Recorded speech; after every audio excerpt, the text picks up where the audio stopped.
galing kay Boss Nick ng Binyan, Laguna. So, dineliver siya dito via Lalamove. So, ito kasi SPS Vita ni Bossing. Yan, so may laro to nung dumating sa kanya. Then, yun, suddenly nawala na naman yung laro. So, di namin sure. Possible din na may napindot si Bossing. So, ngayon, i-check natin. Then, possible na wala yung jailbreak niya. I-jailbreak din natin yung PS Vita before natin siyang malagyan ng laro. So, yun lang. Let's go. Ito yung PS Vita ni Bossing. Check natin kung may jailbreak pa siya. Yeah, so upon checking, wala na siyang Henkaku. So, yung Henkaku, yun yung jailbreak ni PS Vita. So, ngayon lalagyan natin siya ng Henkaku. Then, lalagyan natin siya ng games. So, let's go. So, tingnan natin. Nalagyan na natin siya. Kanina pa tayo nagprepare sa paglalagay ng Henkaku. Then, tingnan natin siya. Break at sa wakas.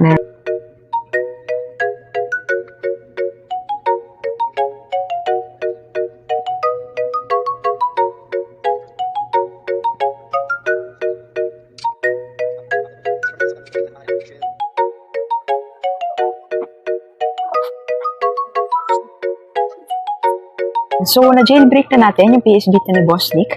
And then, after natin ma-jailbreak, nilagyan na din natin ng laro. So, ang kagandahan kasi kapag naka-jailbreak na yung PS Vita natin, is pwede na tayo mag-ali download ng laro through Wi-Fi. So, sa mga gusto magpa-jailbreak ng PS Vita nila, i-message nyo lang ako sa Facebook page ko, Hazel Gallardo Online Shop. Again, this is Hazel Gallardo, ang inyong marketistang IT girl. So, yan, follow nyo na din ang page natin mga boss madam. Bye!